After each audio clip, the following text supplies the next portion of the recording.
If MSN is showing an error loading the feed or the news section just stops loading, don't worry. This is usually a browser site data issue, and in this video I'll show you a quick fix that takes less than a minute and a half. If this tutorial helps, make sure to hit like and subscribe for more simple tech fixes just like this.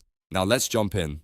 First, open msn.com in your browser. Once the site loads, scroll down to the news section and check whether the feed is loading properly. If the news content is frozen, missing, or not loading any further, the next step is to reset the site data for MSN. Look at the top left of your browser, right beside the domain name msn.com, and click the site information icon. This is the small icon that lets you manage permissions and stored data for the website. From the menu that appears, click Site Settings. A settings page will open, and from there click Delete Data. This clears the stored site data that may be causing the feed error. Once that is done, go back to msn.com. Now refresh the page.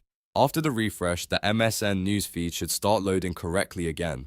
In most cases, this simple reset fixes the issue right away and gets everything working normally. So if your MSN feed is stuck, try this method before doing anything more complicated. If this helped, don't forget to like the video, subscribe to the channel, and I'll see you in the next one.